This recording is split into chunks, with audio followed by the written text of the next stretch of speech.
Hello എല്ലാവർക്കും സ്വാഗതം. ഇന്നത്തെ വീഡിയോയിൽ നമ്മുടെ സമൂഹത്തിൽ ഏറെ ചർച്ചയാകുന്ന ഒരു സംഭവത്തെക്കുറിച്ച് ഞങ്ങൾ സംസാരിക്കുകയാണ്. ഗോപാലൻ സ്വാമിയുടെ ദുരൂഹമായ മരണം. പോസ്റ്റ്മോർട്ടത്തിനായി മൃതദേഹം കൊണ്ടുപോയ സംഭവം. ഇതുമായി ബന്ധപ്പെട്ട വിവാദങ്ങൾ സോഷ്യൽ മീഡിയയിൽ വലിയ തരംഗമായിരിക്കുകയാണ്. ഇക്കാര്യം വിശദമായി നമുക്ക് അന്വേഷിക്കാം. ഗോപാലൻ സ്വാമി എന്ന വ്യക്തി തന്റെ സമൂഹത്തിൽ വളരെ അംഗീകൃതനായിരുന്ന ആളായിരുന്നു.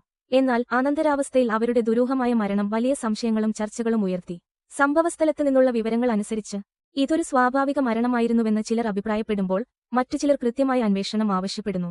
മൃത്യു സംബന്ധിച്ച് അന്വേഷണം നടത്താൻ അധികൃതർ ഗോപാലൻ സ്വാമിയുടെ മൃതദേഹം പോസ്റ്റ്മോർട്ടത്തിനായി മാറ്റിയിരുന്നു. സാധാരണ സാഹചര്യത്തിൽ ഇത് മരണകാരണം സ്ഥിരീകരിക്കുന്നതിനുള്ള ഒരു പ്രോട്ടോകോൾ മാത്രമാണ്. എന്നാൽ സംഭവത്തിൽ ചില അമിതമായ ദുരൂഹതകൾ ഉൾപ്പെട്ടതിന്റെ അടിസ്ഥാനത്തിൽ പോസ്റ്റ്മോർട്ടത്തിന് കൂടുതൽ പ്രാധാന്യം നൽകിയിട്ടുണ്ട്. സംഭവത്തെക്കുറിച്ചുള്ള വാർത്ത സോഷ്യൽ മീഡിയയിൽ വ്യാപകമായി ചർച്ച ചെയ്യപ്പെടുന്നുണ്ട്. പലരും ഗോപാലൻ സ്വാമിയുടെ കുടുംബത്തിന് അനുകമ്പ പ്രകടിപ്പിച്ചപ്പോൾ ചിലർ സംഭവത്തെക്കുറിച്ച് സംശയപ്രകടനങ്ങളും വ്യക്തമായ മറുപടികൾ ആവശ്യപ്പെട്ടും രംഗത്തെത്തി.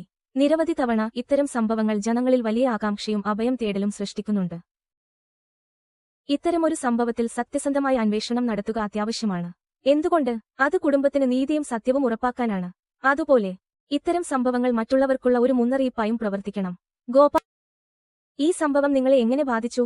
ഗോപാലൻ സ്വാമി കേസ് നിങ്ങളുടെ കാഴ്ചപ്പാടിൽ എങ്ങനെയുണ്ട്? ദയവായി നിങ്ങളുടെ അഭിപ്രായങ്ങൾ താഴെ കമന്റിൽ പങ്കുവെക്കുക. ഈ വിഷയത്തിൽ കൂടുതൽ വിവരങ്ങൾ നിങ്ങൾക്ക് നൽകാൻ ഞങ്ങൾ തുടർന്നും പരിശ്രമിക്കും. ചാനലിൽ സബ്സ്ക്രൈബ് ചെയ്യാനും ബെൽ കാണാൻ നിങ്ങളുടെ ഒപ്പം കൂടാൻ മറക്കരുത്.